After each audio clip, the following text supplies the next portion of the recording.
I am prepared to die. Those were the famous words spoken by Nelson Mandela on the first day of an historic trial that charged him with high treason for his involvement in protests, strikes, and other political actions aimed at overturning apartheid. But ultimately, that trial would be remembered for placing apartheid itself on trial. This weekend marks the 30th anniversary since the end of apartheid, when South Africa's non-white population finally gained the right to vote and equality under the law. And by extension, all South Africans attained equality.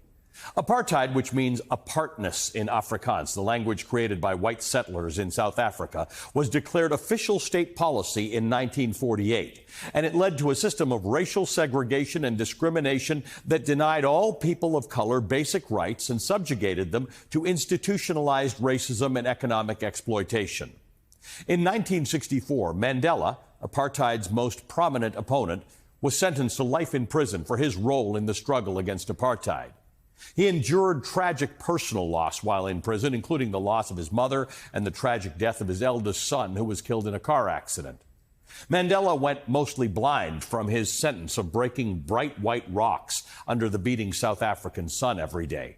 He fell sick with tuberculosis, and the burdens of grief and years of confinement took their toll on his age. The nation ailed alongside him, spiraling into violence and teetering on the brink of all-out race war.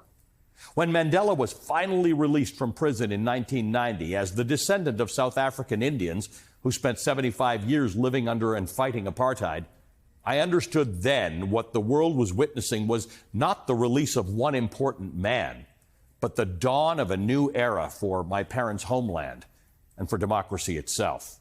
For South Africans of color, it felt as if they were taking those first few steps of freedom alongside Mandela.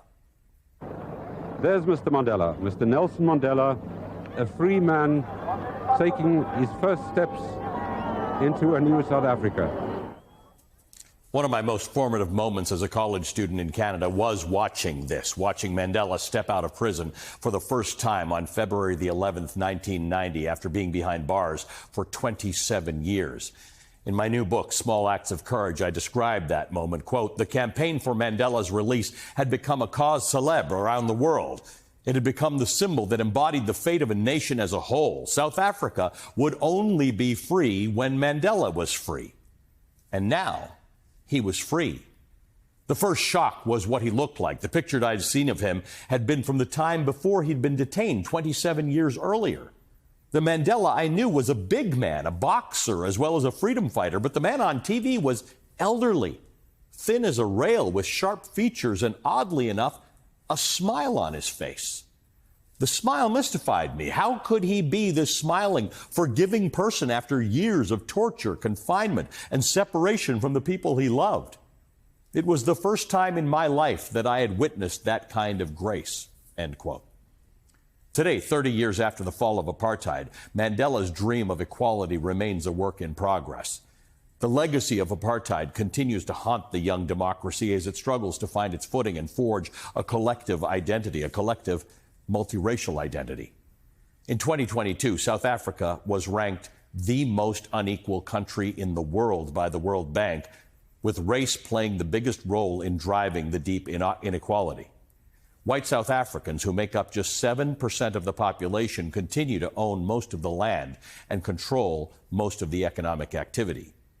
The enduring legacy of racism and generational harm is something that Americans are sadly all too familiar with. It took nearly 100 years from the time of the 13th Amendment abolishing slavery in 1865 to overturn racial segregation. And hell, we're still trying to figure out racial equality today. South Africa is today only one generation removed from the apartheid era, and not fully removed at that. In 1963, Martin Luther King Jr. delivered his iconic I Have a Dream speech during the March on Washington, where he highlighted the unfulfilled promise of democracy. Quote, now is the time to lift our nation from the quicksands of racial injustice to the solid rock of brotherhood. Now is the time to make justice a reality to all of God's children. 1963 is not an end, but a beginning. 1 month from now, South Africans will head to the polls in an historic election that could potentially bring about a political sea change, with the ruling ANC party, the African National Congress, Mandela's party, at risk of losing its absolute majority for the first time since Mandela was elected 30 years ago. The shift is in large part owed to the so-called born free generation, the first children born in post-apartheid South Africa and who are now old enough to vote.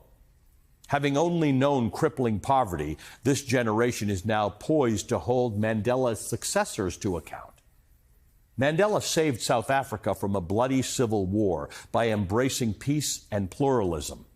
But it is this generation that is positioned to steer the course of their country's future. This is democracy in action. And South Africa's early freedom fighters understood that while they overcame apartheid, the struggle for true equality was far from over. The anti-apartheid icon Desmond Tutu once reminded his fellow countrymen of the words of the American abolitionist Wendell Phillips, quote, "The price of freedom is eternal vigilance."